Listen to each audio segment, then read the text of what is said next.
We are on. Welcome back.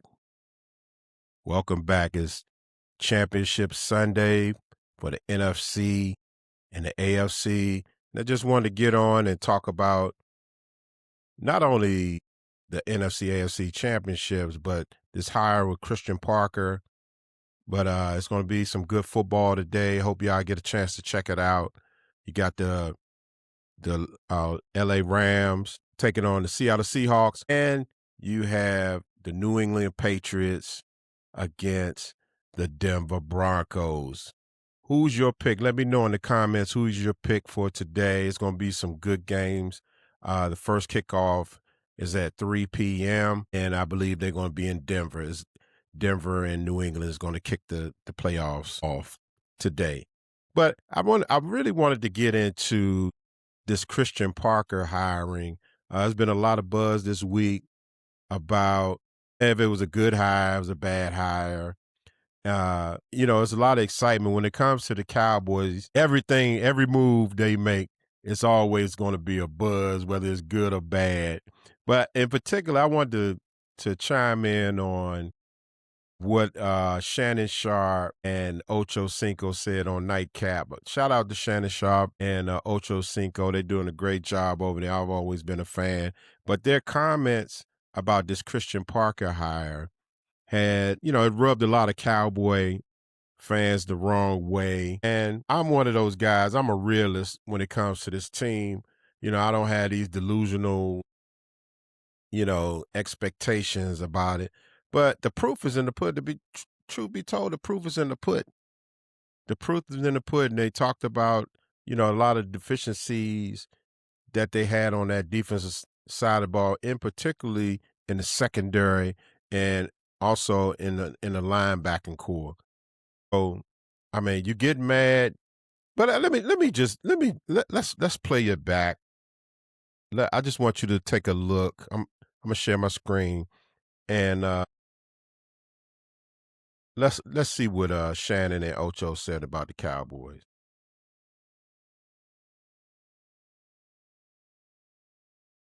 Up a whopping 35 touchdowns, 31st in 2025. The Dallas also finished 32nd and 30th in points and yards allowed, respectively, which led to the firing of defensive coordinator Matt Eberflus after one season. Imagine being able to build an app with your name on it, just by thinking about it. Meet Base 44. Ocho, would you like this hire? The hire doesn't matter, huh? The hire doesn't matter. You could bring Jesus out there to be the defensive coordinator of the Dallas Cowboys. Jesus. You're still going to get what you got. You have to understand where coach is coming from, huh? Coach is coming from the Philadelphia Eagles. Yes. Their strength and their identity is on the defensive end. Well, hell, you got Cooper DeJean, you got Keon Mitchell, you got Blankenship. That front four, that Blankenship, you got Zach Braun, you got that front four. Kobe Dean. The second level, you got Bond. There's a reason why the defense looked like it did. There's a reason why coaches get jobs to go other places when they've been at places where the goddamn talent level is somewhat damn near elite. I agree. And that's what it is. Now for coach, Mr. Parker going over to goddamn Dallas, now is where coaching comes into play. Yep. If you ain't got the quality or the skill players at those positions, you're still going to get exposed. So what you had to work with in Philly, you don't have to work with in goddamn Dallas. That's going to be the problem that you're going to run into. So it doesn't matter who you bring in the coach if you don't have the quality of players to be able to run the scheme or the system that you want to incorporate. I'm just being honest. You're being very honest, and I think that's the thing is that I can't, off the top of my head, I don't know if there's a player on Dallas's defense that I would take over somebody on the Eagles' defense, especially not the secondary. Nobody. Definitely not the linebackers. I'm not even Quentin Mitchell. I wouldn't take him over Jordan Davis.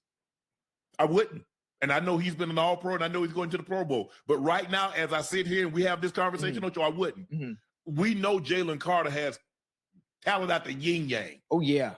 I just need him to play hard all the time. Yeah. I don't think I need Vic Fangio to get in his ear and have a conversation with him. Hopefully he called him in and said, son, if you're not in Defensive Player of the Year discussion, you failed. We failed you and you failed us. Right. You have that kind of ability. Vic Fangio has been around some of the great talent defensive players in the league.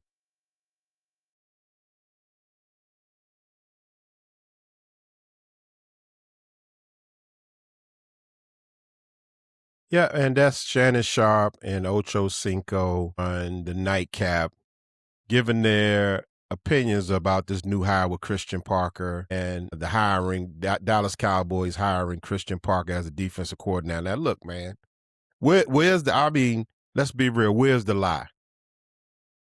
Where is the lie about this Dallas Cowboys defense this past year?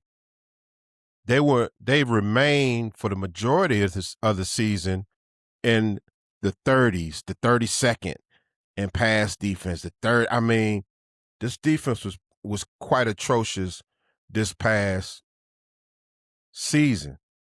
And so we pointed fingers at Eberflus, we pointed fingers at players not being in position, but no excuses. All excuses aside, this defense, we can agree that this defense wasn't a good defense. Okay, especially on the back end in the secondary. So yeah, I agree with Unc and Ocho about, that there's a lot of challenge. It's going to be a lot of challenges for Christian Parker to change this thing around. When you look at the talent, they was talking about the talent. Okay, we didn't have DeJean, we didn't have Quinyon Mitchell, and he was making reference of Quinnen Williams not being as good as a Jordan Davis, which that's up for debate. I kind of disagree with that. I think Quinnen Williams is definitely a run-stopping machine, and he disrupts just as good as Jordan Davis. Now, Cowboy fans are, they always want to go back and forth. We all, as fans, we played the Eagles tough that first game, and Javonte Williams, he ran like a dog. He almost had 100 yards rushing, and yeah, we gave up 21 points, but we came back in the second half. I hear you on that.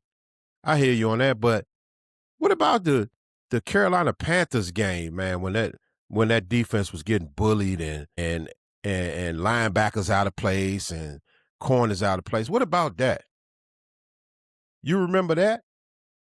Remember that game? What about the Chicago Bears game when they collapsed and Dante Moore and that crew, that receiving core with the Bears just cooked the Dallas Cowboys? Where's the lie? Or what about the Giants when we played the Giants that first game and making Russell Wilson look like the second coming of Joe Montana, lighting the Cowboys up for 50 points, going into overtime and barely winning against them in overtime. So it's a lot of validity. Don't come on here crying. I've seen a lot of people getting upset about what they said. Man, the truth hurts. The truth hurts. The fact of the matter, Christian Parker has a lot of work to do when he comes to town to put this defense back together. It's going to take some time. And I don't know if you can address everything in the draft this year. We just want to see this defense improve, man. Now, looking at the defense last year with Eberflus, if they could have just put something together, if Eberflus could have put a consistent defensive scheme together for these guys in some of these games, man, I think things would have been different. But the Cowboys could not stop anyone last year. Let's be real about that. And you can't really get in your feelings about that. And so, yeah, they were real critical, and sometimes the truth hurts. But I have good expectations about what's about to happen in the Big D this year with Christian Parker, and putting that secondary together should be priority when they go in the draft. We're gonna talk about the draft and some potential players next week. I want to jump into some of some of the prospects of the upcoming draft, but they're going to have to find another edge. Towards the end of the year, no pass rush. Last game of the year, Jadeveon Clowney, he got off and, he got his sacks and stuff, man. But when it counted, during the games when it counted the most, that defensive line, those edges disappeared. Okay? And then on that back end, the secondary, I don't want to see this year. I don't want to see them drafting any hurt players, or we need to get some guys that's ready to go. First day of camp, ready to go. First day of the season, ready to go. I'm tired of all these injured people with neck injury. But got Van Der Esch one year. He came in with a neck injury. You got all these corners, and you got these. Let's get some healthy guys in here. That's some dogs, and let's go. And that's what needs to happen when they have this draft in April. So, with that being said, I want to hear y'all thoughts about what Shannon and Ocho Cinco said, because a lot of people are upset about that, man. A lot of egos are hurt because they said the Cowboys, they need Jesus to turn that secondary around. That was funny what Ocho said. But, it's man, it was bad. It was bad. It was hard to watch, man. People out of place last year. So, I just wanted to jump on before the NFC, AFC game. This was real quick today. I think the first game, like I said, is 3 o'clock Eastern time, and that's going to be the Denver Broncos and New England Patriots. Who do y'all have winning the whole thing? I think Seattle. I'm pushing for Seattle. I think they're going to win. They got a rough defense, man. They like to run the football, and then they run play action, and I think it's going to be very interesting for this upcoming playoff game. I think I got Seattle as my pick of winning everything. Well, that's all the time that we have today. Till the next time, my friends, we'll talk again, and so long. I am out.